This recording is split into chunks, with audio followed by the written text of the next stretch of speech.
This is really quite bizarre because all it takes is a little bit of reading of history to find out that this just isn't true. There is no congenital historical enmity between the Arabs and the Jews. The Jews flourished in the Arab world at a time when they were being persecuted throughout all of Europe. At the end of the 19th century, because of anti-Semitism in Europe, European Jews began to try and figure out a solution to the Jewish problem. A very small minority adhered to Zionism, the idea that the only place in which they could be safe is within a Jewish state. Zionist Jews actually had a design on the land of Palestine, the idea of creating a homeland for Jews in the land of Palestine. And this is really the beginning of the conflict. The mainstream Israeli Jewish society believed, because that's the way they had been educated, that Palestine was empty, had been empty when the Jewish settlers came there. Who paid the price when they settled there? Is it really true that Israel was a land without a people for a people without a land? Palestine was not empty. It was a land populated by Arabs who had a high level of culture, high level of education. With farms and markets and towns and villages and roads and commerce and lots of interaction with the rest of the world.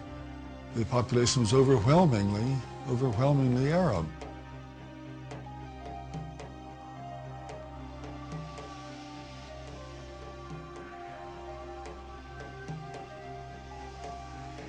Jewish immigration increased under British rule following World War I, when Britain implemented the Balfour Declaration, promising a Jewish homeland in Palestine. This measure conflicted with Britain's previous promise of self-rule for Arab inhabitants throughout the region.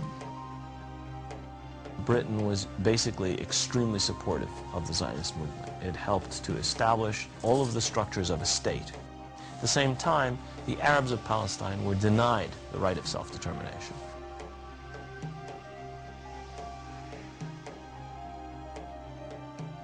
The Palestinians saw a European power decide the future of a non-European territory, in flat disregard of both their presence and wishes.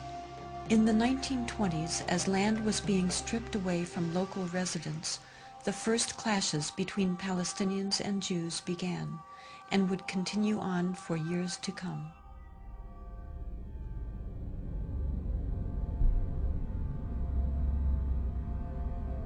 Until the early 1930s, the Jewish population of Palestine remained under 17%.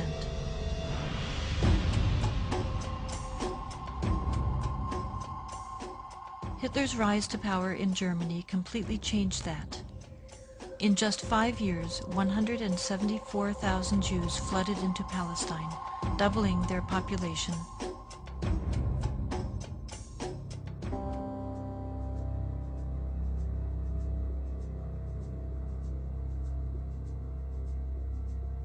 As the world attempted to make amends for the horrors of Nazi genocidal policies, efforts to make Palestine a Jewish homeland increased. The Palestinians, they were not the Nazis. They were not responsible for the Holocaust. But they were the ones who paid the price. In 1947, with the conflict spiraling out of control, Britain decided to turn the problem of Palestine over to the United Nations. The UN, under pressure, proposed to divide the land into two states, an Arab state and a Jewish state. Arabs were to be given 43% of the land, despite the fact that they made up more than 2/3 of the population and owned over 92% of the land. Jews were to be given 56%, although they comprised only 1/3 of the population and owned less than 8% of the total area. Nevertheless, they were given not only most of the land, they were given the most fertile land. Zionist leaders took advantage of their superior military preparation and immediately began occupying major Arab cities in Palestine.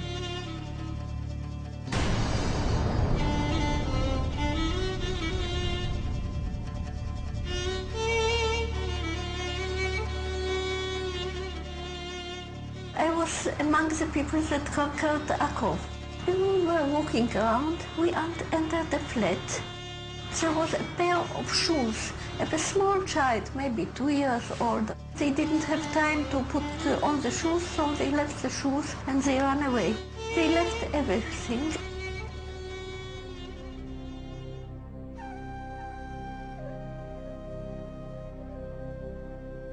We found out that there was a systematic expulsion of Palestinians, and there was, as I said, there was an ethnic cleansing operation taking place.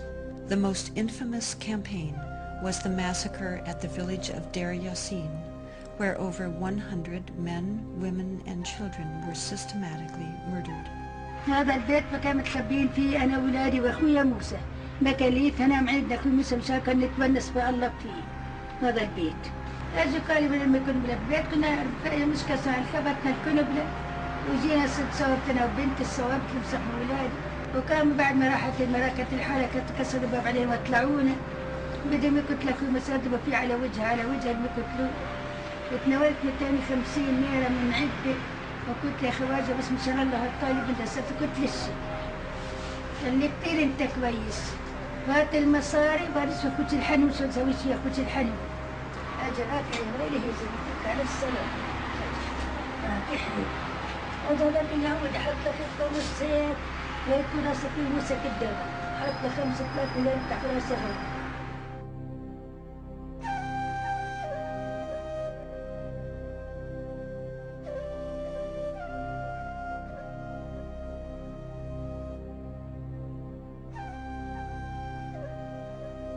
The ruthlessness of the attack on Deir Yassin drove fear and panic into the Palestinian population and led to the flight of unarmed civilians from their homes all over the country.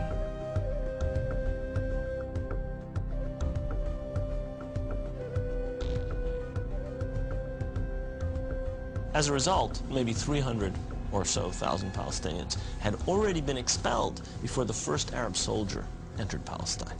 Some of the neighboring Arab armies finally intervened after May 15, 1948, when Israel officially announced its statehood. Although there was a lot of war rhetoric on the Arab side, very few soldiers, Arab soldiers, were sent into the battlefield. And actually, for most parts of the war, there was superiority on the side of the Israeli army.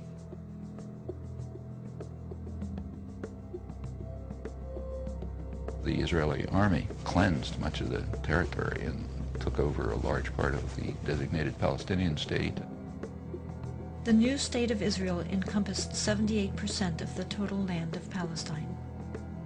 The West Bank came under Jordanian control and the Gaza Strip under Egyptian dominion. Although a truce was declared between Israel and the Arab states, true peace remained elusive, as over 700,000 Palestinian refugees languished in nearby camps, often in sight of homes to which they still held the deeds and a deep desire to return. Most of the deserted and evicted Palestinian villages were erased from upon the earth and were either turned into Jewish settlements or into fertile land. Of the 500 Palestinian villages in what became Israel in 1948, 400 were destroyed. These efforts to destroy the possibility of their returning home were countered by the United Nations, which continues to affirm their human right enshrined in international law and morality to return. A Palestinian who had lost her land or lost his land as the result of the creation of Israel in 1948 cannot come back even for a visit. I can go back to Israel as if I were returning and claim immediate citizenship, having no historic tie, speaking no Hebrew, knowing no one in the country, having no family who ever was there. All that one needs is being Jewish, a religious group like any other.